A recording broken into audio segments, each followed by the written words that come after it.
ila siratikal mustaqim. Wa sallallahu ala Muhammad sallallahu alaihi wasallam wa ala alihi wa sahbihi ajmain. Jazakumullah khair Ustadz Ahmad Juhdi yang memandu di pertemuan Jejak Taubaters Tadabbur Quran di malam hari ini. Sehat berkah selalu. Dan Ustadz Ahmad Zudi ini insya Allah Bapak Ibu adalah seorang arsitek ya untuk merancang eh, program-program dakwah di Jejak Taubaters. Insya Allah nanti selain kita kajian Zoom setiap Jumat malam dengan tadabbur Al-Quran, kita sedang menggarap proyek-proyek dakwah ke depan ya. Dan tentu saja nanti melibatkan dengan banyak media ya Ustadz ya yang sudah ada agar syiar dakwah kita di Majelis Jejak Taubaters ini bisa lebih efektif untuk Betul. terasa manfaatnya oleh umat insya Allah. Amin, amin. Eh, Bapak Ibu, keluarga besar Majelis Jejak Taubaters rahimani wa rahimakumullah. Semoga pertemuan iman kita di malam hari ini untuk kembali menaut hati, mengeja cinta, menadaburi Al-Quran. Semoga Allah catat menjadi bagian terbaik dari amal soleh kita, bagian terindah dari ampunan dosa kita, dan semoga menjadi bagian tersempurna dari cara Allah memantaskan kita semua untuk bisa mendapatkan hasanah fid dunia dan hasanah fil akhirah. Dan semoga setiap pekan Jumat malam yang kita isi untuk menadaburi Al-Quran membuat kita makin bisa bertaayus sama Al-Quran ya. Hidup lebih dekat, lebih mesra, lebih harmonis dan lebih romantis bersama Al-Quran. Karena bagaimanapun juga Al-Quran ini adalah Bapak Ibu sekalian panduan yang Allah turunkan untuk kita agar bisa menemukan puncak-puncak bahagia di dunia dan puncak-puncak bahagia kelak di akhirat. Maka salah satu makna Al-Quranul Karim. Kenapa Al-Quran disebut dengan Karim? Karim ini adalah maknanya kata para ulama, apapun yang kita butuhkan untuk mengantarkan kita menemukan bahagia dunia dan akhirat, semua tersedia kebutuhan itu di dalam Al-Quran. Itu salah satu makna kenapa Al-Quran disebut dengan Al-Karim. Ya.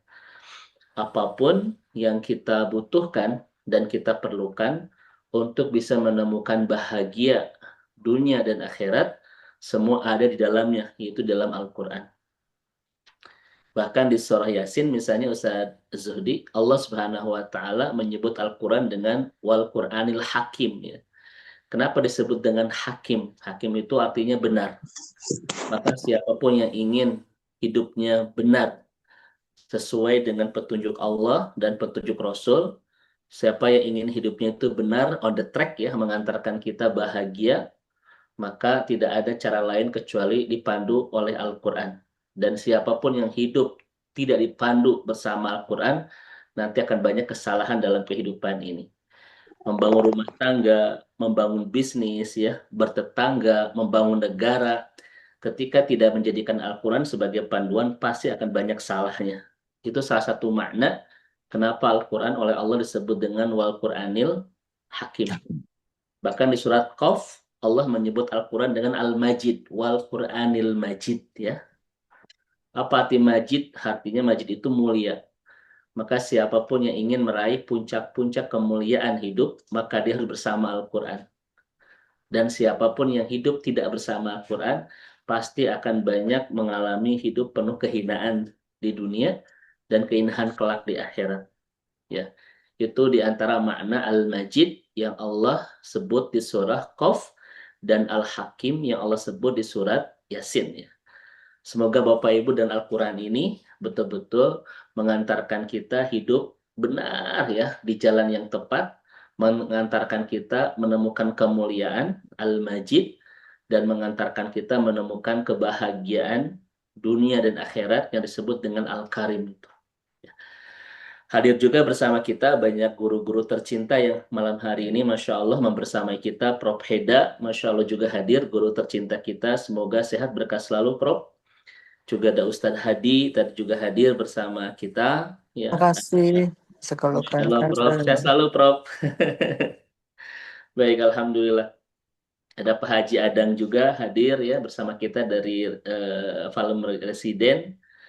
juga Bapak Ibu yang lain yang saya tidak bisa sebut satu persatu ya. Hari ini mudah-mudahan eh, yang kita lalui beberapa puluh menit ke depan untuk menadaburi Al-Quran, ini membuat kita makin jatuh cinta kepada Al-Quran, makin bahagia hidup bersama Al-Quran, dan betul-betul bersama Al-Quran kita bisa menemukan puncak-puncak kebahagiaan dunia dan akhirat. Hari ini adalah Al-Muhadarah Ats-Tsaniyah, pertemuan kedua Ustaz Zuhdi ya. Al-Maudu Ats-Tsani, materi kedua dari surah yang kita tadaburi yaitu surah An-Nasr ya. Surat yang utuh datang kepada Rasulullah diturunkan dan ini menjadi surat terakhir. Satu surat penuh yang datang kepada yang diturunkan kepada Rasulullah Shallallahu alaihi wasallam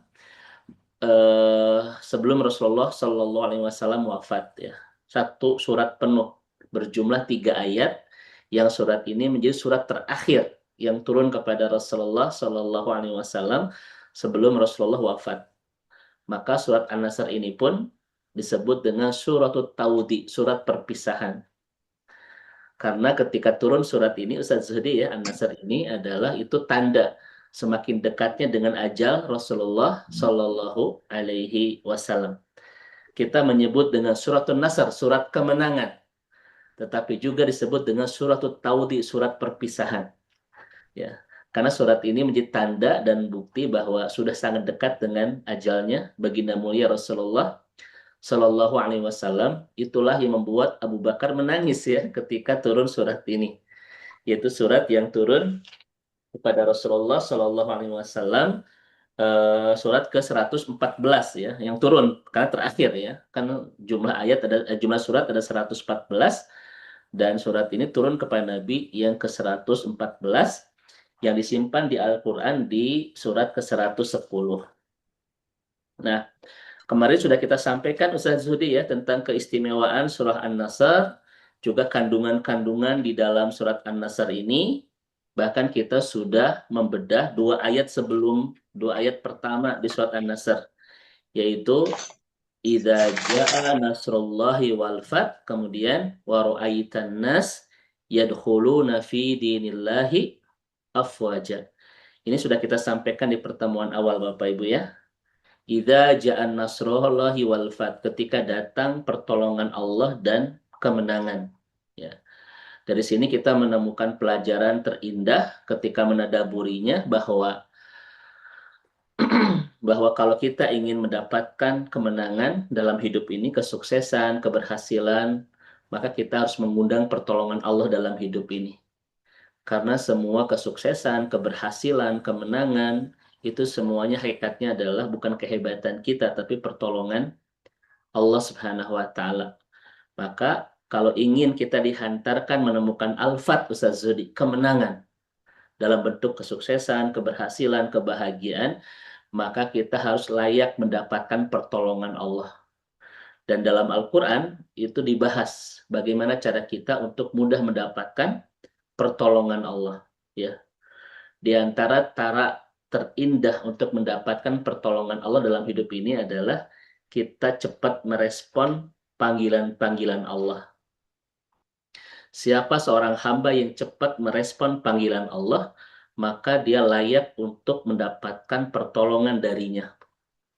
Semakin cepat kita merespon perintah Allah, semakin cepat Allah pun menolong masalah-masalah yang sedang kita hadapi. Makanya kemarin sudah kita sampaikan, kalau kita senantiasa sering angkat tangan, maka Allah pun akan cepat turun tangan. Ya. Allah cepat turun tangan membantu masalah orang-orang yang sering mengangkat tangan, artinya beribadah, berdoa begitu ya. Iksiru as-sujud fatahaqqaqu kulal amal. Perbanyaklah bersujud agar banyak keinginan kita yang cepat terwujud, kan begitu. Maka Bapak dan Ibu, siapa yang sungguh-sungguh ingin mendapatkan pertolongan Allah, maka dia harus cepat merespon perintah-perintah Allah dalam kehidupan ini. Itu sudah kita sampaikan di pertemuan kemarin, Ibu dan Bapak sekalian. Dan ketika kita mendapatkan al-fat, kesuksesan, keberhasilan, kemenangan, kita jangan jumawa. Karena semua itu bukan bukti kehebatan kita, tetapi bukti pertolongan Allah dalam kehidupan kita. Ya, artinya ketika kita mendapatkan al-fat kesuksesan bukan mengantarkan kita makin jumawa dalam kehidupan, tetapi kita makin indah dalam syukur yang terhebat kepada Rabb kita Allah Subhanahu wa taala. Dan ayat kedua kemarin kita sudah sampaikan Ustaz Zudi ya, wa ra'aitan nas yadkhuluna fi dinillahi afwaja. Ternyata Al-Quran memandu kita, Bapak Ibu sekalian, keluarga besar, jejak Taubaters, puncak kesuksesan, puncak kemenangan seorang Muslim, itu bukan karena hartanya makin berlimpah, ya, jabatannya makin tinggi, bukan itu, kata Al-Quran. Puncak kesuksesan seorang Muslim itu adalah ketika berkat dirinya, banyak hamba-hamba Allah yang menemukan iman, menemukan hidayah, dan masuk ke orbit-orbit kebaikan. Itu puncak kesuksesan seorang mukmin. Ketika hidupnya mengantarkan banyak hamba Allah yang bisa menemukan hidayah. Berkat dirinya banyak hamba Allah yang bisa menemukan hidup nikmat bersama iman, bahkan bisa masuk orbit-orbit kebaikan. Rasulullah Shallallahu Alaihi Wasallam mengatakan dalam sebuah hadis sahih bahwa keterbaikan kita di mata Allah khairunas anfa'hum linnas. Keterbaikan kita di mata Allah sangat bergantung kepada seberapa banyak orang mendapatkan kebaikan dari kita. Itu Bapak Ibu sekalian. Keterbaikan kita di hadapan Allah sangat bergantung kepada seberapa banyak orang mendapatkan kebaikan dari kita. Kenapa? Kimmatuka fi atoika walaysa fi matamliku. Karena nilai hidup kita sesungguhnya ditentukan oleh apa yang bisa kita berikan, bukan apa yang bisa kita dapatkan. Ketika hidup kita cuma hanya mendapatkan, mengumpulkan, tanpa bisa memberikan kepada yang lain, hidup kita tidak ada artinya. Karena Islam hanya menilai seseorang itu ketika dia bisa memberikan sesuatu kepada yang lain. Khairunas anfa'uhum linnas, sebaik-baik manusia itu yang bisa memberikan manfaat bagi yang lain, kan begitu ya. Makanya Bapak Ibu, Al-Quran memandu kita, puncak kesuksesan kita bukan karena jabatan kita tinggi, bukan karena keberlimpahan dunia kita, tetapi sebanyak sebanyak sebanyak apa hamba-hamba Allah itu bisa menemukan hidayah, bisa menemukan apa orbit kebaikan berkat diri kita itu. Wa ra'aitan nas yadkhuluna fi dinillahi afwaja, kan begitu. Kan Bapak Ibu, impian terbesar kita tuh cuma satu ya. Impian terbesar kita adalah ketika kita di gerbang kematian, ribuan air mata jatuh ke bumi, dan ribuan doa terpanjat ke langit. Bahkan ribuan orang mengantarkan kita ke pemakaman. Itu impian terbesar kita. Di gerbang kematian, ribuan doa jatuh ke bumi, ribuan air mata jatuh ke bumi, ribuan doa terangkat ke langit, dan ribuan orang mengantarkan kita ke pemakaman. Dan itu adalah puncak keberhasilan kehidupan kita di dunia. Kebayang nggak Bapak Ibu sekalian kalau kita mendapatkan hari terbaik dan terindah seperti itu. Ribuan air mata itu tumpah, ribuan doa terpanjatkan, bahkan ribuan orang mengantarkan kita ke pemakaman. Orang-orang seperti ini hanya bisa menemukan hari terbaik itu ketika hidupnya itu bermanfaat bagi yang lain. Betul ya? Dan itu adalah kemenangan sejati seorang mukmin. Jangan sampai di gerbang kematian kita, Bapak Ibu, sama sekali tidak ada air mata. Sama sekali tidak ada doa. Bahkan sama sekali tidak ada yang sudi mengantarkan kita ke pemakaman. Surga apa hidup kita di dunia ini? Karena orang-orang seperti ini sangat tidak bernilai kehidupannya bagi yang lain. Betul nggak, Ustaz Sudi? Nah, begitu ya. Bagaimana supaya kita menemukan hari terbaik dan terindah di gerbang kematian itu? Caranya adalah ketika kita masih ada di dunia, maka jadilah hamba terbaik di mata Allah. Bagaimana caranya? Caranya adalah khairunas anfa'uhum linas. Manusia terbaik di mata Allah adalah yang sangat banyak memberikan kebaikan bagi yang lainnya. Nah itu. Ini sudah kita sampaikan di pertemuan kemarin Bapak Ibu, mentadaburi ayat pertama dan ayat kedua surat An-Nasr ya. Dan kemarin pun sudah kita sampaikan, apa yang menyebabkan ketika Nabi menaklukkan kota Mekah dalam peristiwa Futuh Mekah itu, orang-orang Arab di Jazirah Arab itu berbondong-bondong masuk Islam. Wa ra'aitan nas yadkhuluna fi dinillahi afwaja. Apa yang menyebabkan orang-orang Quraisy ketika itu berbondong-bondong masuk Islam setelah Rasulullah berhasil menaklukkan kota Mekah dalam peristiwa penting dan bersejarah bernama Futuh Mekah. Ternyata Bapak Ibu mereka masuk ke dalam Islam itu bukan karena takut, ya kan? Takut kalau tidak masuk Islam dibunuh Rasulullah kan begitu? Tidak. Tetapi yang menyebabkan mereka berbondong-bondong masuk Islam, wa ra'aitan nas yadkhuluna fi dinillahi afwaja adalah mereka terpesona dengan keindahan akhlak Rasulullah dan para sahabat ketika masuk, ya, memasuki dan menaklukkan kota Mekah. Nabi ketika menaklukkan kota Mekah, Bapak Ibu, itu tidak jumawa mengangkat dagu begitu ya, tetapi Nabi dengan tertunduk sampai sebagian ulama mengatakan seakan-akan dagunya Nabi itu menempel ke pundak apa ke pundak gitu ya, nunggu begitu. Nabi sangat tawadhu sekali ketika masuk kota Mekah. Dan ketika itu Nabi mengatakan siapa yang masuk ke dalam Masjidil Haram, siapa yang masuk ke rumah ini, aku maafkan semuanya. Mereka terpesona dengan kehebatan dan keindahan akhlak Rasulullah Shallallahu Alaihi Wasallam ketika memasuki kota Mekah. Padahal orang-orang Quraisy ini membayangkan mereka akan dibunuh Rasulullah. Kenapa mereka membayangkan begitu? Karena 8 tahun yang lalu mereka itu mengusir Nabi, Bapak Ibu. Bahkan akan membunuh Nabi. Sampai Nabi itu harus berhijrah dari Mekah ke Madinah kan. Karena orang-orang Quraisy ketika itu sepakat yang namanya Muhammad bunuh. Bahkan siapa yang bisa menangkap Muhammad baik hidup maupun mati akan diberikan imbalan yang sangat besar. Mereka ingat dengan dosa mereka itu 8 tahun yang lalu. Kita kan waktu itu akan membunuh Nabi. Bahkan sayembara untuk menangkap Nabi baik hidup maupun mati. Sekarang Nabi datang sebagai penakluk. Kayaknya Nabi akan memenggal leher kita semua. Itu adalah bayangan orang-orang Quraisy ketika itu. Tapi ternyata ketika Nabi datang dari Mekah ke Madinah, dari Madinah ke Mekah, menaklukkan kota Mekah, justru Nabi memaafkan semua orang-orang Quraisy ketika itu. Itu keindahan akhlak Rasulullah Sallallahu Alaihi Wasallam yang menyebabkan orang-orang Quraisy di peristiwa Futuh Mekah itu masuk Islam berbondong-bondong. Ya. Jadi Bapak Ibu, kehebatan yang harus kita perlihatkan ya dalam kehidupan ini itu bukan sekedar kehebatan ibadah kita, ritual kita, tetapi kehebatan akhlak dan pesona kita sebagai ejawantah dari rahmatan lil alamin. Karena the others ya, orang-orang luar, orang-orang yang bukan orang-orang luar non muslim itu tertarik dengan kita itu bukan karena kehebatan ibadah kita, tetapi keindahan akhlak yang kita tampilkan di hadapan mereka sebagai pembuktian dari rahmatan lil alamin. Nah, itu ya. Ini sudah kita sampaikan kemarin di pertemuan pertama.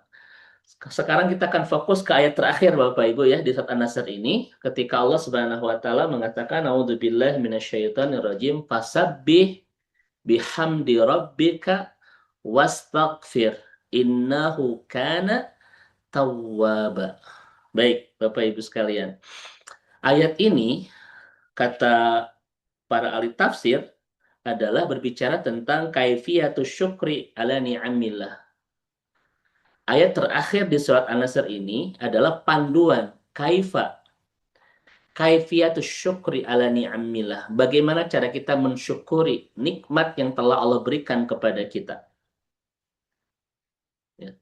Kan ayat pertamanya, Bapak Ibu sekalian, itu menjelaskan kalau ingin mendapatkan kemenangan dari Allah, maka kita harus mendapatkan pertolongan darinya, kan begitu.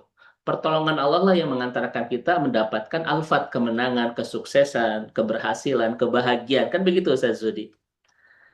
Nah, ayat ketiga berbicara tentang bagaimana cara kita mensyukurinya. Setelah Allah mengantarkan kita menemukan puncak-puncak kesuksesan, kebahagiaan, keberhasilan di ayat pertama, ayat ketiga menjelaskan bagaimana cara kita mensyukurinya. Dan Allah pandu Bapak Ibu, cara mensyukurinya adalah fasabih bihamdi rabbika wastaghfir. Bertasbihlah, bertahmidlah, dan beristighfarlah. Innahu kana tawwaba. Ya, sesungguhnya Allah itu adalah at-tawwab. Nanti akan kita jelaskan apa makna at-tawwab dalam Al-Qur'an ya. Nah, surat An-Nasr di ayat ketiga ini memandu kita bagaimana cara bersyukur atas segala kesuksesan, keberhasilan, kebahagiaan yang telah Allah anugerahkan dalam kehidupan kita. Termasuk salah satu anugerahnya adalah kemerdekaan untuk negara ini kan. Itu semuanya adalah bukan kehebatan kita, tetapi pertolongan Allah untuk kita. Dan bagaimana cara kita mensyukuri semua nikmat dan anugerah itu? Fasabbih bihamdi rabbika wastaghfir. Bertasbihlah, bertahmidlah, dan beristighfarlah. Sesungguhnya Allah itu At-Tawwab, Maha Tawwab. Saya akan bongkar rahasia Ibu dan Bapak sekalian dari kajian Dr. Syekh Rotib An-Nablusi terkait dengan ayat ketiga surat An-Nasr ini. Kenapa Allah membimbing kita dan memandu kita ketika menemukan keberhasilan, kesuksesan itu dengan 3 langkah. Fasabbih, bihamdi rabbika, wastaghfir. Bertasbihlah, bertahmidlah, dan beristighfarlah.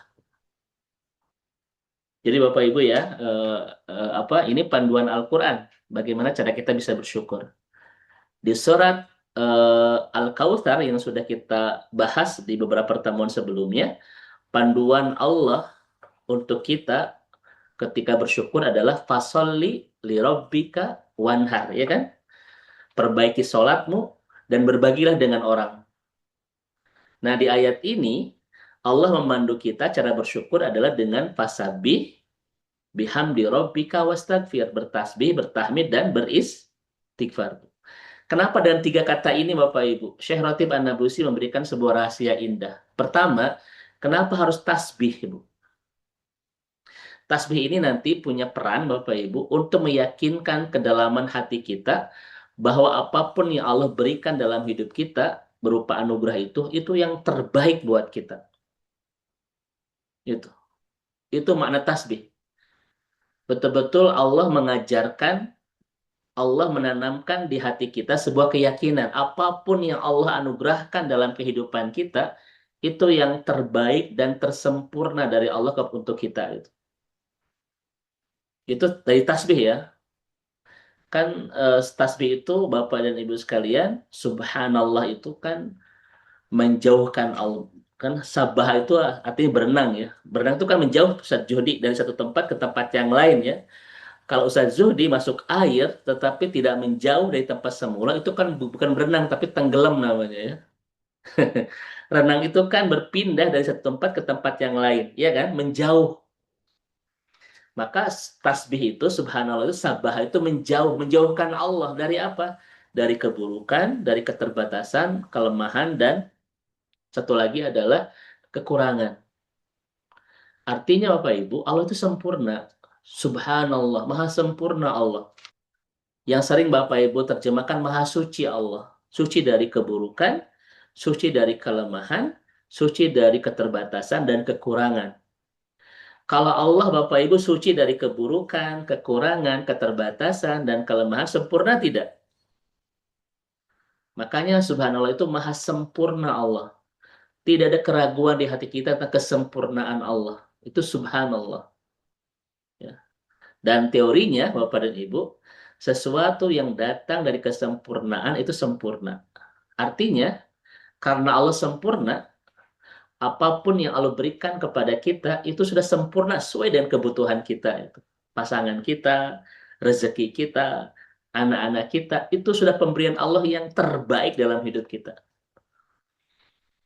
Itu fungsi tasbih, meyakinkan hati kita bahwa apa yang Allah anugerahkan dalam hidup kita itu yang terbaik, sempurna buat kita itu. Kira-kira kalau Bapak Ibu teryakinkan hati kita Ustaz Zudi bahwa apa yang Allah berikan dalam hidup kita itu yang terbaik, yang paling pas dan tersempurna buat kita. Bahagia tidak? Nah, itu fungsi subhanallah.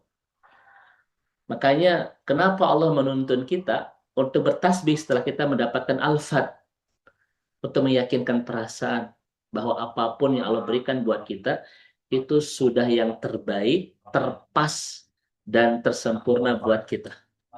Pasangan, anak-anak, rezeki, itu semuanya datang dari kesempurnaan Allah buat kita. Paham Bapak Ibu ya? Gitu. Ini kenapa harus diyakinkan seperti ini Ustadz Zuhdi? Karena banyak orang yang terjebak dengan min amali syaiton, terjebak dengan setan bahwa apa yang Allah anugerahkan dalam dirinya itu bukan yang terbaik baginya. Ya kan?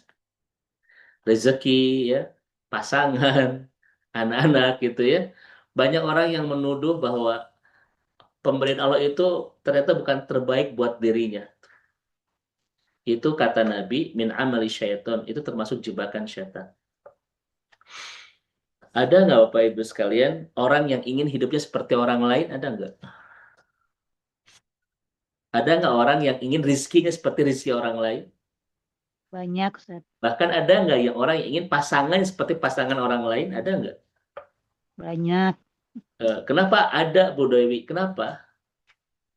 Karena dia Karena kurang bersyukur. tidak teryakinkan dirinya bahwa apa yang Allah berikan itu yang terbaik baginya. Ya kan? Ada orang yang ingin hidup seperti orang lain. Itu saja. Jadi ada orang yang ingin rezekinya seperti rezeki orang lain. Iya kan? Kenapa begitu banyak di antara kita menginginkan hidup seperti orang lain? Karena gagal teryakinkan dirinya bahwa apa yang Allah berikan untuknya itu yang terbaik baginya. Itu. Ketika kita merasa bahwa apa yang Allah berikan buat kita itu yang paling baik buat kita, yang paling terindah buat kita. Ingin nggak kita seperti orang lain? Enggak. Betul kan? Tidak ada di antara kita yang ingin pasangan seperti pasangan orang lain. Tidak ada di antara kita yang ingin rezeki seperti rezeki orang lain. Kenapa?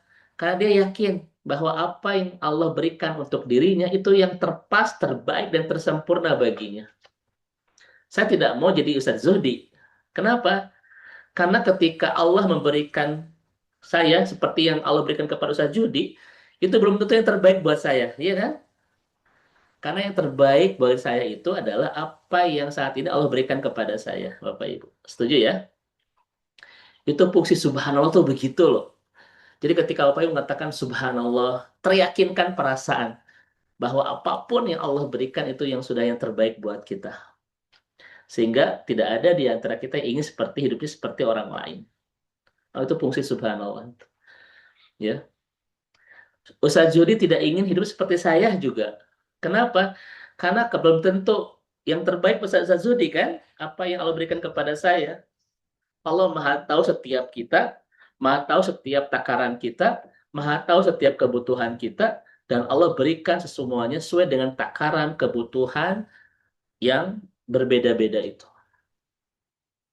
Makanya kata Rasulullah kan, Innallaha qassama bainakum arzaqakum. Allah itu membagikan rezeki kepada hambanya. Kata Ibnu Qayyim, kenapa tidak rata?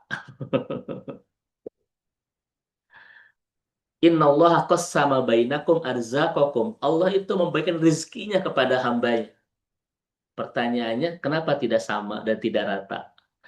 Tidak semua dikasih 10 gitu, Bapak Ibu semua tidak. Kenapa?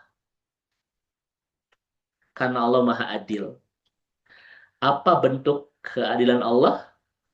Allah itu memberikan kepada kita tidak sama karena takaran dan kebutuhan kita pun berbeda.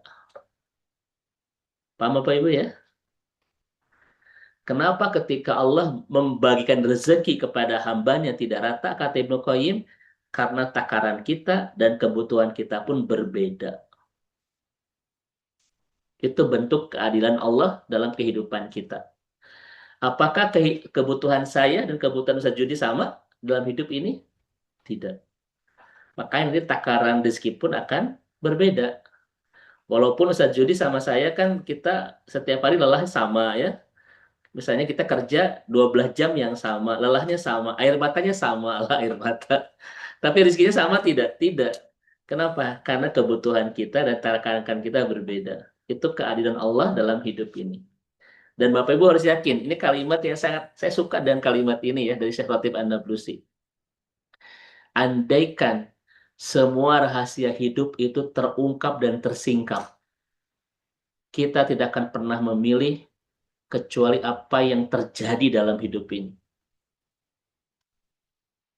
Ketika Bapak Ibu rahasia kehidupan ini terungkap dan tersingkap, kita tidak akan pernah memilih kecuali sesuatu yang telah terjadi dalam hidup ini.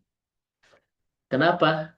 Karena sesuatu yang tidak terjadi, demi Allah, tidak akan seindah dengan apa yang telah terjadi. Paham Bapak Ibu? Paham?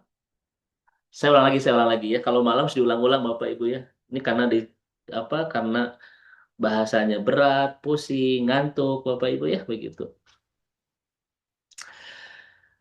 Andaikan semua rahasia hidup ini terungkap dan tersingkap, kita tidak akan pernah memilih sesuatu kecuali yang terjadi.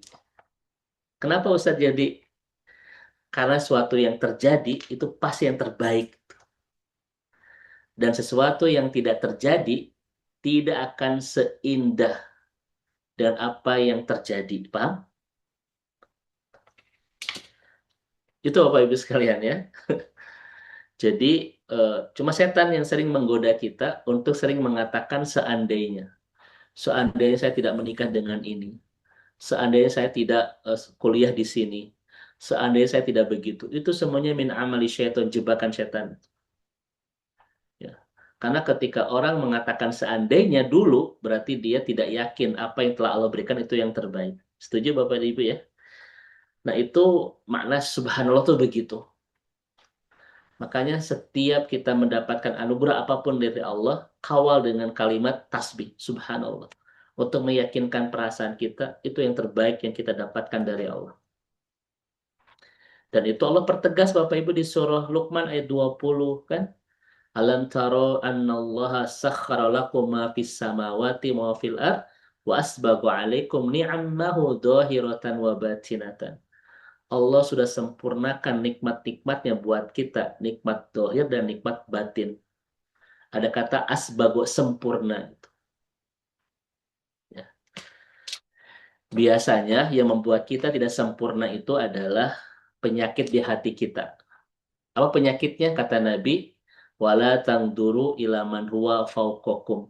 Jangan sering melihat orang yang di atas kita. Itu kata Nabi itu ya. Kenapa Nabi melarang kita, Ustadz Zodi, untuk melihat orang yang di atas kita? Karena kita punya kelemahan, selalu ingin melihat yang di atas kita. Betul tidak? Soal fisik kita, soal kekayaan, ya. Selalu ingin melihat yang di atas kita. Itu kelemahan kita. Makanya dipandu oleh Nabi, wala tangduru ila man huwa fawqakum. Jangan sering melihat orang yang di atas kita. Ya. Nah itu fungsi apa tadi Bapak Ibu? Fungsi subhanallah ya. Meyakinkan hati bahwa apa yang Allah anugerahkan dalam hidup kita, itu semuanya sudah yang terbaik buat kita. Yang kedua, Allah Subhanahu wa taala membimbing kita untuk bihamdi rabbika, bertahmid. Berarti kita mengucapkan alhamdulillah itu. Ya kan? Ibu dan Bapak, saya tanya kepada Ibu dan Bapak sekalian. Kalau kita bertasbih, itu kan fungsinya meyakinkan hati kita bahwa apa yang Allah berikan yang terbaik buat kita. Sekarang apa fungsinya kita mengucapkan alhamdulillah, coba Bapak Ibu? Apa fungsinya setiap kita mendapatkan anugerah dari Allah, kita mengucapkan alhamdulillah? Fungsinya apa itu? Bahwa kita hina, Ustaz. Kita hina apalagi coba? Ungkapan syukur, Ustaz. Betul, fungsinya apa itu?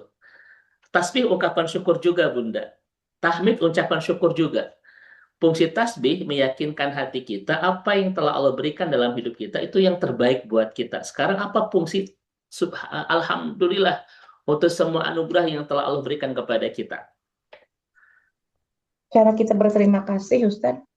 Cara kita berterima kasih betul. Fungsinya apa?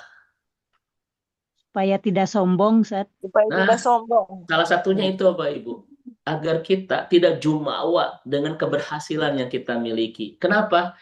Karena alhamdulillah itu Bapak Ibu di antara fungsinya kalimatul iman itu. Apa disebut kalimatul iman? Kalimat yang betul-betul menunjukkan Bapak Ibu sekalian tentang kehebatan iman seorang hamba. Terima kasih ya Allah. Ketika kita mengatakan terima kasih ya Allah, nikmat yang kita dapatkan itu hasil ikhtiar kita, hasil pemberian Allah Bapak Ibu. Ayo. Pemberian Allah. Pemberian Ketika Allah. kita merasa banyak diberi Bapak Ibu ya, ketika semua yang kita dapatkan itu pemberian Allah, itu tidak akan pernah mengantarkan kita jadi jumawa Ustaz. Karena kita yakin semua kesuksesan yang kita miliki itu semuanya adalah wa ma bikum bi ni'matin faminallah, pemberian Allah bukan kehebatan kita. Justru kita bukan makin jumawa, tetapi makin merendah hati di hadapan Allah Subhanahu wa taala. Betul ya? Itu fungsi tahmid. Makanya orang yang jarang bertahmid cenderung sombong ketika dia mendapatkan keberlimpahan dalam kehidupan. Cenderung dia akan ijabun nafs, akan membanggakan diri. Cenderung dia akan takabur, akan membesarkan diri itu. Betul Bapak Ibu? Itu namanya kalimatul iman. Terima kasih ya Allah. Berarti kita mengembalikan semua kenikmatan itu kepada yang berhak mendapatkannya. Siapa? Allah, dan mengatakan alhamdulillah. Indah Bapak dan Ibu ya. Karena begini Ustaz Zudi Bapak Ibu, orang itu kalau hidupnya banyak anugerah, semua orang bisa mengakui. Tetapi ketika mengembalikan anugerah itu kepada Allah, tidak semuanya bisa. Fungsinya dalam Al-Quran, buktinya dalam Al-Quran ada orang-orang yang mengembalikan segala kenikmatan ke diri sendiri loh, bukan kepada Allah. Semua kekuasaanku ini ala ilmin indi, berkat kecerdasanku. Ada yang bilang begitu dalam Al-Quran? Ada Korun, Ustaz. Siapa namanya? Korun. Korun bilang begitu. Kesuksesanku, kekuasaanku, ala ilmin indi, berkat kecerdasanku. Itu ternyata ada dalam Al-Quran. Artinya, tidak semua orang bisa mengembalikan segala anugerah kepada pemberinya, yaitu Allah. Cenderung kembali ke diri sendiri itu, ya kan? Ibu, kenapa ibu teh kelihatan solehah? Oh, udah saya mah tuh tahajud siang malam, ibu. Nah, itu tuh orang-orang yang mental-mental korun itu. Kenapa suami ibu kok sukses? Atau udah suami saya mah lulusan S5,5, bu di Belanda, dan dia tuh ulet banget. Oh, itu ya. Kalimat-kalimat itu kan menunjukkan dia tidak bisa mengembalikan anugerah kepada pemberinya, yaitu Allah. Itu Pak. Fungsi tahmid adalah tetap kita merendahkan hati ketika kita menemukan banyak keberlimpahan dan kesuksesan. Kenapa? Karena kita teryakinkan semua yang kita miliki bukan kehebatan kita, tetapi pemberian Allah dalam hidup kita. Betul Bapak dan Ibu ya? Itu fungsi tahmid itu. Dan saya tanya kepada Bapak Ibu, kalau orang merasa diberi, akan mudah memberi tidak? Mudah, Ustaz. Nah itu fungsi tahmid, Pak. Ketika orang banyak tahmid, dia akan mudah memberi kepada orang. Kenapa? Karena orang yang merasa diberi akan mudah memberi. Sekarang kita balik. Kalau seseorang meyakini semua yang dia miliki, hasil jerih payahnya, hasil banting tulangnya, hasil peras keringatnya, kira-kira mudah memberi tidak? Tidak, Ustaz, bahil. Saya kan capek nyarinya, kenapa saya kasihkan kepada orang? Cenderung akan begitu.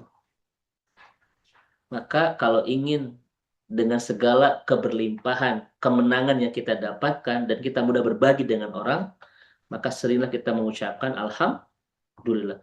Untuk meyakinkan perasaan kita, semua kesuksesan ini bukan kehebatan kita, tapi pemberian Rob kita kepada kita. Seseorang yang merasa diberi, cenderung tidak akan pernah membesarkan diri, dan cenderung akan mudah berbagi. Itu fungsi tahmid Bapak Ibu sekalian.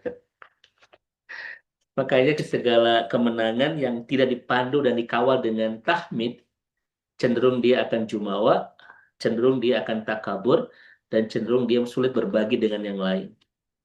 Betul ya?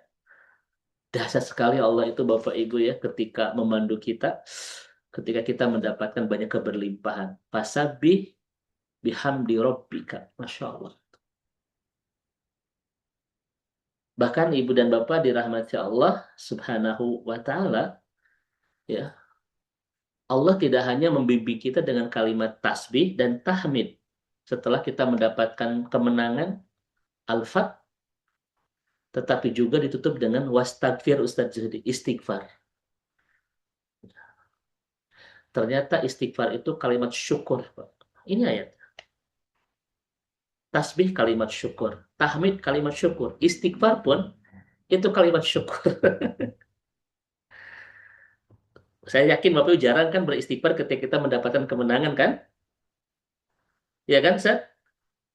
Padahal Allah mandu kita loh. Fasabbih bihamdi rabbika wastagfir. Kenapa Ibu dan Bapak sekalian Allah itu memandu kita untuk banyak istighfar ketika kita mendapatkan al-fat, kemenangan, kesuksesan coba. Ya kan?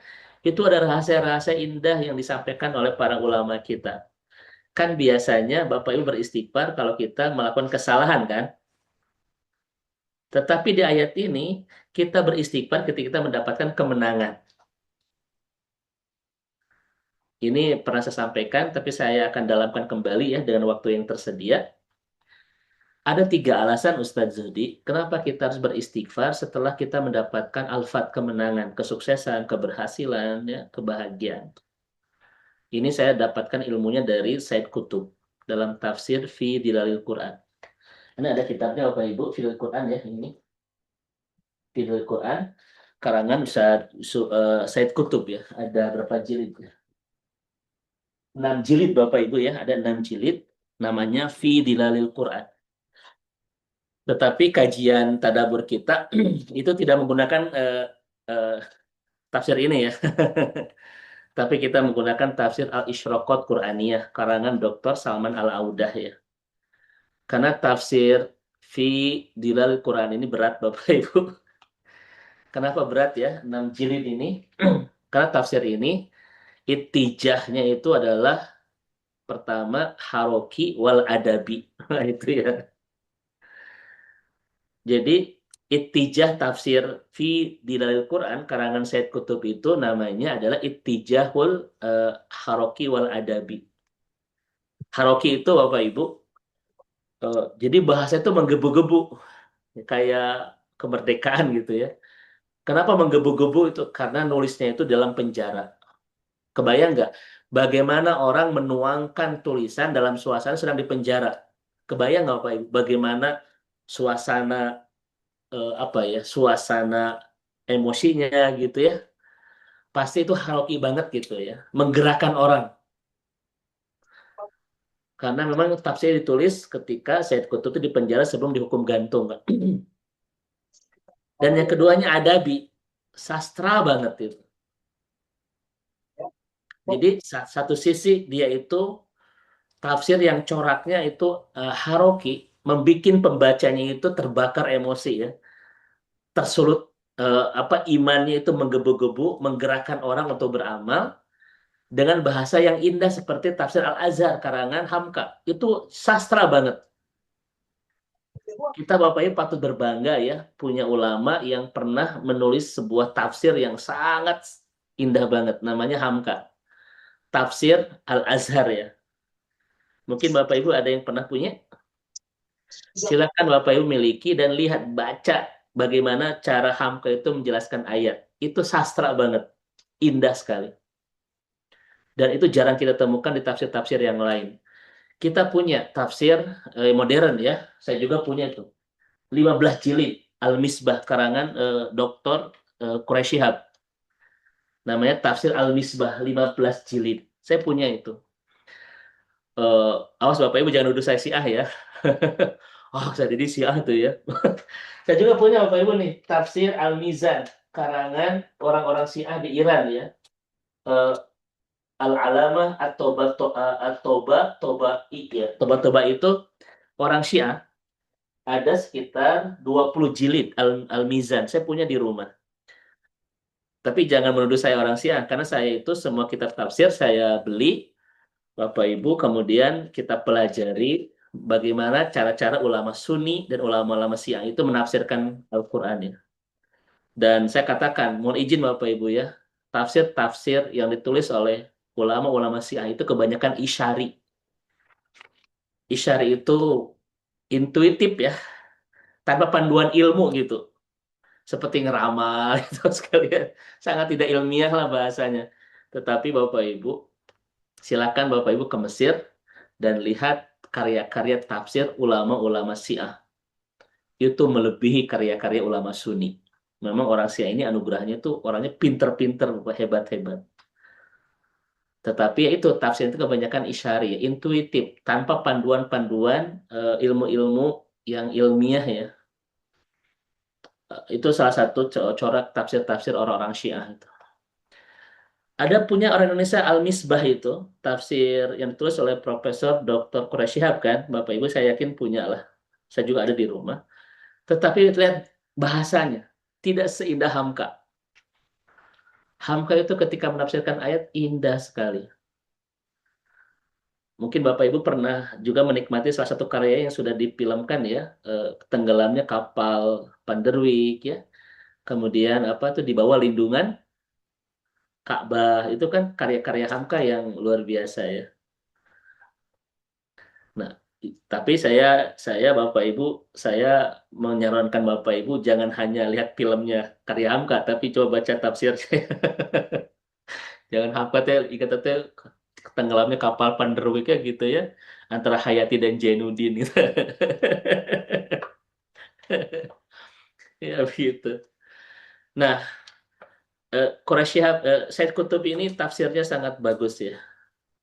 Dan ini salah satu karya tafsir Ustaz Zudi yang gagal diterjemahkan. Di Indonesia ada tafsir fi Dilalil Quran karangan Said Qutb yang sudah diterjemah. Tapi menurut kita itu gagal, Bapak Ibu. Kenapa? Mungkin pemahaman Al-Qur'annya bisa diterjemahkan, tapi suasana haroki dan sastranya tidak tertuangkan dalam terjemahan itu. Makanya saya sarankan kalau Bapak Ibu membaca tafsir fi Dilalil Quran karangan Said Qutb, baca yang aslinya. Jangan baca terjemahnya itu. Ya, pasti Bapak dan Ibu akan Tidak sedih atau Ustaz? terharu banget ya. Terharu. Akan ya terharu betul. Itu artinya naon jadi gitu ya. Karena sangat sastra banget ya. Baik. Saya Bapak Ibu memang senang ditafsir ya. Bahkan ketika di Kairo saya di Al-Azhar pun saya fokus ke kajian tafsir ya. Dan ternyata luar biasa bagaimana ulama-ulama kita menuangkan karya-karya hebatnya ketika memahami Al-Qur'an. Itu ribuan kitab tafsir yang sudah tersedia untuk kita nikmatin. Bagaimana cara ulama-ulama kita memahami Al-Quran dengan pemahaman yang luar biasa berdasarkan ilmu-ilmu yang mereka miliki. Ada tafsir coraknya ke hukum, tafsir ke ilmiah, Bapak Ibu ya. Ada corak tafsir ke masalah politik, ke ekonomi. Itu sudah sudah tertuang dalam ribuan karya-karya tafsir ulama-ulama kita itu. Baik, nah kata Said Kutub Bapak Ibu, kenapa ketika kita mendapatkan alfat kemenangan itu harus beristighfar? Ya, ada tiga alasannya. Satu, saya percepat karena jam 9 kata Ustaz Judi harus sudah selesai. Satu, karena sebelum datang kemenangan itu, kita sering suudzon sama Allah. Kapan penyakit saya sembuh ya Allah? Ini kayaknya kayak tidak akan pernah sembuh deh. Ini kayaknya Allah tidak akan pernah bantu saya deh. Ini kayaknya Allah tidak akan kabulkan doa saya deh. Betapa rapuhnya hati kita untuk senantiasa bersuudzon kepada Allah sebelum kemenangan itu datang. Betul nggak Ustaz? Kita sering bersuudzon. Penyakit ini kayaknya tidak akan sembuh deh. Kayaknya doa saya belum dikabulkan, tidak akan dikabulkan deh sama Allah. Kayaknya saya tidak bisa deh mendapatkan rezeki untuk bla bla bla. Kita sering begitu Bapak dan Ibu berdosa kepada Allah dengan membentuk perasaan yang buruk ketika pertolongan belum datang. Betul? Itu alasan pertama kenapa kita beristighfar. setelah dapat kemenangan. Karena sebelum kemenangan datang, hati kita suka bersuudzon kepada Allah. Betul? Yang kedua, kenapa Allah memandu kita di surat An-Nasr untuk banyak beristighfar setelah mendapatkan kemenangan, kesuksesan, keberhasilan? Yang kedua, Bapak Ibu sekalian, kenapa? Li'anna ni'mah tajlibul ma'asi. Karena kenikmatan yang Allah berikan itu kadang membawa kita dalam kemaksiatan. Ada banyak kemaksiatan yang kita lakukan dari anugerah yang telah Allah berikan kepada kita. Kesombongan, takabur, pamer, ya kan? Merendahkan orang lain, ijabun nafs. Kemaksiatan-kemaksiatan ini akan datang dari anugerah yang Allah berikan dalam hidup kita. Makanya bagaimana Ustadz agar anugerah Allah tidak berbuah menjadi kemaksiatan? Pandu dengan banyak istighfar. Agar kita tidak sombong, agar kita tidak takabur, tidak pamer, ya kan? Agar kita tidak ijabun nafs, tidak membanggakan diri, bahkan agar kita tidak merendahkan orang lain. Bagaimana caranya? Pandu dengan memperbanyak istighfar. Agar segala keberhasilan dan kemenangan tidak berbuah menjadi kemaksiatan. Setuju Ibu dan Bapak ya? Itu yang kedua ya. Dan yang ketiga, kenapa Allah memandu kita untuk memperbanyak istighfar ketika kita dapat kemenangan, al-fath, kesuksesan, dan lain seterusnya? Karena khawatir kita tidak bisa mensyukurinya. Bahkan syukur yang kita berikan kepada Allah tidak sebanding dengan anugerah yang Allah berikan kepada kita. Itu sekalian ya. Khawatir syukur yang kita persembahkan kepada Allah tidak berbanding dengan anugerah yang Allah berikan kepada kita. Makanya perbanyak istighfar. Itulah fungsi istighfar ketika kita mendapatkan an-nasr, pertolongan, dan al-fath, kemenangan. Khawatir, satu, sebelum kemenangan datang, kita sering suudzon kepada Allah. Yang kedua, karena kemenangan, kesuksesan, keberhasilan kadang mengantarkan kita kepada kemaksiatan. Dan yang ketiga, khawatir kita tidak bisa mensyukuri seluruh kenikmatan yang Allah berikan. Bahkan kalaupun kita bersyukur, kadang tidak berbanding dengan anugerah yang Allah berikan kepada kita. Betul ya Bapak dan Ibu? Nah ini yang disebut dengan fasabbih bihamdi rabbika wastaghfir. Dengan tasbih, hati kita akan teryakinkan bahwa apa yang telah Allah berikan dalam hidup kita itu yang terbaik buat kita. Dari tahmid, alhamdulillah, mengajarkan kita untuk tetap merendah hati dan tidak membesarkan diri. Kenapa? Karena segala kemenangan yang kita dapatkan bukan kehebatan kita, tetapi pertolongan dan pemberian Allah. Dan yang ketiga, kenapa kita beristighfar?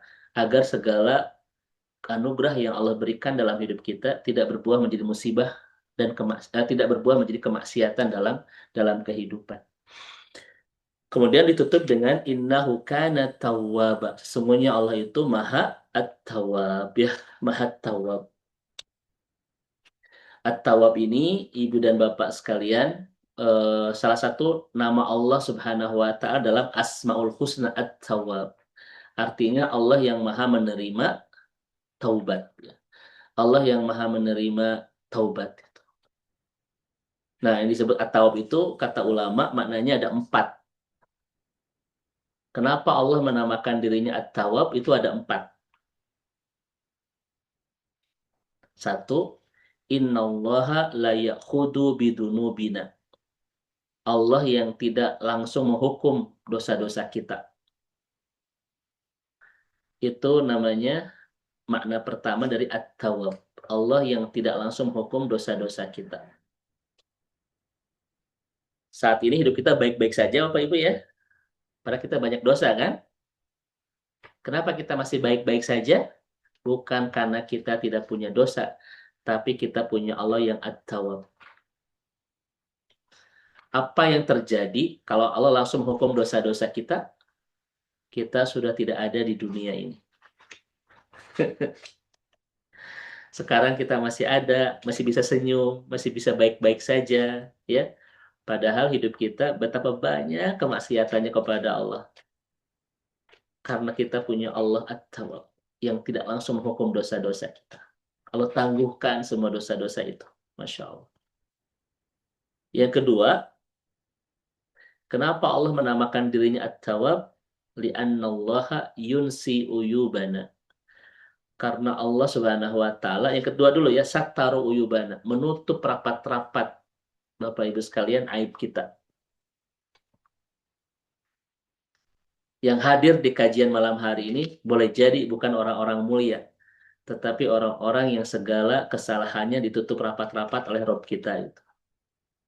Kita tidak saling tahu apa sih dosa kita kepada Allah, padahal hidup kita penuh dengan catatan dosa, aib, dan kesalahan. Karena kita punya Allah At-Tawwab yang maha menutup, yang maha tidak ingin membongkar segala aib dan kesalahan hambanya kepada yang lain. Bahkan suami istri yang hidupnya 24 jam bersama-sama tidak saling tahu apa sih dosanya kepada Allah. Itu At-Tawwab. Yang ketiga, siapa Allah At-Tawwab itu? Innallaha yunsi uyubana, yang membuat kita lupa dengan semua kemaksiatan yang kita lakukan. Ada di antara Bapak Ibu yang ingat semua dosa kita kepada Allah? Ada enggak? Tidak akan pernah ada. Paling ingat hanya berapa persen saja. Kenapa? Kalau kita ingat dengan semua dosa kita, tidak mungkin kita ini Bapak Ibu bisa keluar rumah, masih bisa bekerja, masih bisa tersenyum. Setiap hari kita akan ada di kamar untuk menangisi semua dosa-dosa kita. Betul? Tapi Allah Maha Sayang kepada kita, tidak ingin merepotkan kita. Maka sebagian besar dosa-dosa kita Allah lupakan di pikiran kita. Hanya ingat berapa persen saja itu. Kalau ingat semuanya dari A sampai Z, Ustaz Jody, nggak mungkin ada di antara kita yang berani keluar rumah. Pasti nangis setiap malam, ingat dosa-dosa itu. Iya nggak? Itu Allah At-Tawwab, Bapak Ibu. Dan terakhir, siapa Allah At-Tawwab itu? Bapak Ibu sekalian, yakfirud dzunuba jami'an, yang mengampuni dosa semuanya. Coba lihat prosesnya Bapak Ibu. Menangguhkan, menutup, melupakan, dan mengampuni. So, indah tidak? Ketika kita berdosa, Allah tangguhkan, tidak langsung hukum kita. Allah tangguhkan, bahkan ketika kita berdosa, Allah berikan anugerah, kesehatan, kebahagiaan, kesuksesan, doa-doa dikabulkan. Padahal ketika itu kita sedang banyak dosa kepada Allah. Setelah ditangguhkan, ditutup agar tidak ada yang tahu dosa-dosa itu. Setelah ditutup, dilupakan. Tidak ada di antara kita yang ingat semua dosa-dosa yang sudah kita lakukan. Mungkin hanya sekian persen saja yang kita ingat. Sisanya kita lupa. Dan itu kebaikan Allah kepada kita. Setelah itu diapakan Bapak Ibu? Dimaafkan. Ditangguhkan, ditutup, dilupakan, dan dimaafkan. Ada nggak Tuhan yang lebih baik dari Allah kepada kita? Tuhan At-Tawwab itu, Ustaz. Makanya Bapak Ibu, tidak ada anugerah terindah dalam hidup kita kecuali kita punya Allah itu. Yang kebaikannya tak mungkin bisa kita dapatkan dari selainnya itu. Ketika kita berdosa, Allah tangguhkan. Bahkan Allah balas dengan semua kebaikan. Kesuksesan, kesehatan, anugerah, dikabulkan doa. Setelah itu Allah tutup karena tidak ingin menghinakan kita di hadapan yang lain. Allah tutup semua dosa-dosa kita itu ya. Seakan-akan kita mulia gitu. Padahal kita itu hamba yang banyak dosa, namun ditutup rapat-rapat oleh Allah. Kemudian yang ketiga, Allah lupakan karena tidak ingin merepotkan kita. Ya. Allah lupakan semua dosa-dosa itu di pikiran kita. Dan yang terakhir, Allah maafkan semuanya. Adakah Tuhan yang lebih mencintai kita selain Allah Subhanahu wa taala? Itu At-Tawwab Bapak Ibu ya. Setelah kajian tentang pertolongan, tentang kemenangan, Ustaz Judi ya, tentang ini Allah tutup dengan At-Tawwab. Innahu kana tawwaba. Mudah-mudahan Bapak ini membuat kita makin terus jatuh cinta kepada Allah, karena anugerah terbesar dalam hidup kita adalah ketika kita memiliki Tuhan bernama Allah. Ini anugerah terbesar melebihi apapun.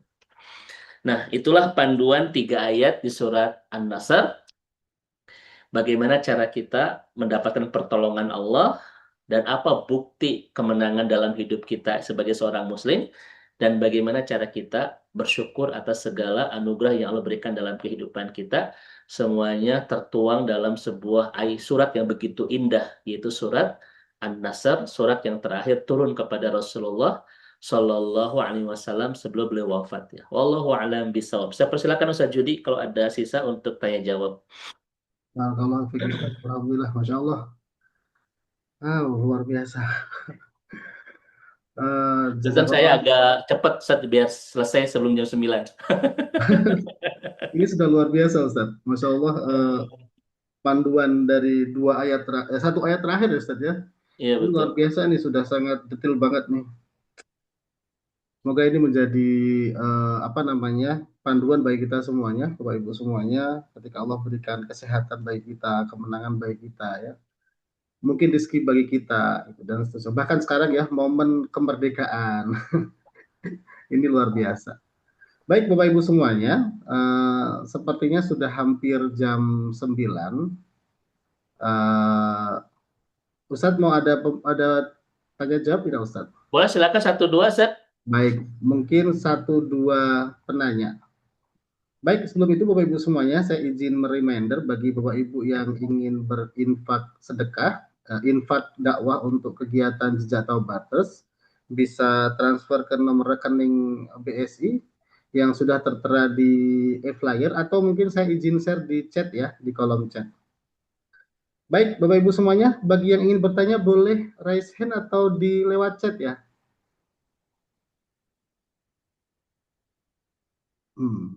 Baik, ini ada pertanyaan Ustadz di kolom chat Ustadz. Assalamualaikum warahmatullahi wabarakatuh. Izin bertanya, Allah mengantarkan keberhasilan bertasbih, bertahmid, dan beristighfar.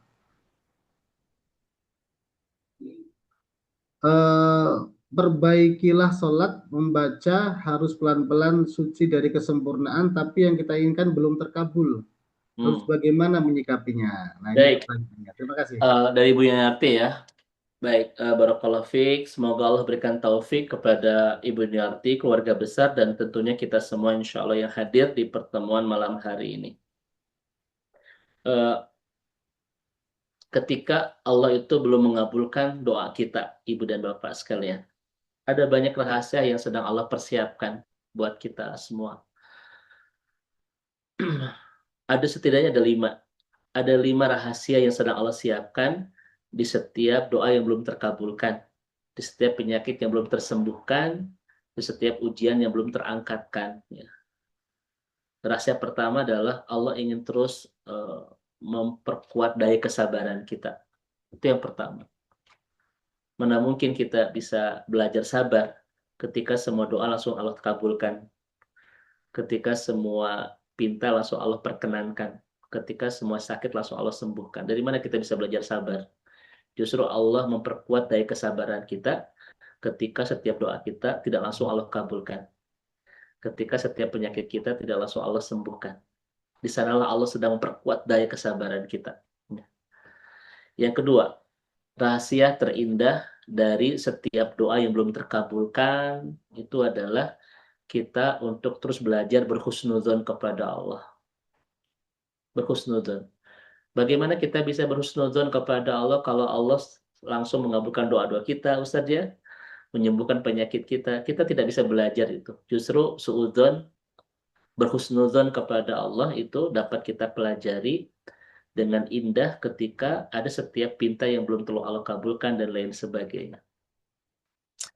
Kemudian yang ketiga, rahasia dari setiap doa yang belum Allah kabulkan adalah, Bapak Ibu sekalian, untuk meyakinkan perasaan kita, innallaha ya'ti fi waqtil munasib. Allah itu datang tepat pada waktunya. Innallaha la yata'akhir wa la yasta'zal. Innallaha ya'ti fi waqtil munasib. Allah tidak pernah terlambat, Allah tidak pernah tergesa-gesa. Allah itu datang tepat pada waktunya. Maka sesuatu yang belum Allah kabulkan, yang kita pintakan, itu bukan tidak Allah kabulkan, tetapi Allah Maha tahu kapan waktu terbaik untuk mengabulkannya. Itu Bapak sekalian. Allah sedang mengajarkan itu bahwa innallaha ya'ti fi waqtil munasib. Allah itu hanya datang tepat pada waktunya. Tidak akan mungkin terlambat. Kemudian yang keempat, kenapa Allah Subhanahu wa taala itu menjebak kita tanda kutip dalam sebuah penantian, doa yang belum terkabulkan dan lain-lain? Allah sedang ingin memberikan kesibukan terbaik buat kita. Apa kesibukan terbaik buat kita? Sibuk bersama Allah.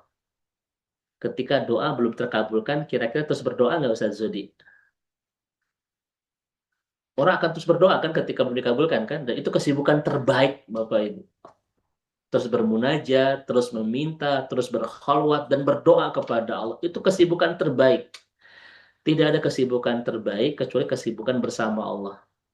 Dan orang akan terus sibuk meminta, berdoa, ya kan, ketika belum dikabulkan. Bukan Allah tidak ingin mengabulkan, tetapi Allah sedang ingin memberikan kesibukan terbaik seorang hamba, yaitu sibuk bersama Robnya. Dan yang terakhir, rahasianya Bu Yuniarti, ini ada sebuah kalimat yang sangat indah, semakin panjang sebuah penantian, semakin indah hadiah yang sedang Allah siapkan. Semakin panjang sebuah penantian, semakin indah hadiah yang sedang Allah siapkan. Ya, makanya ketika doa kita makin panjang dalam sebuah penantiannya, maka yakinlah makin indah hadiah yang sedang Allah siapkan buat mengabulkan doa-doa kita itu. Itu di antara rahasia-rahasia yang Allah siapkan di setiap doa yang belum Allah kabulkan. Tetap kita harus terus berhusnudzon ketika segala yang kita inginkan belum Allah wujudkan.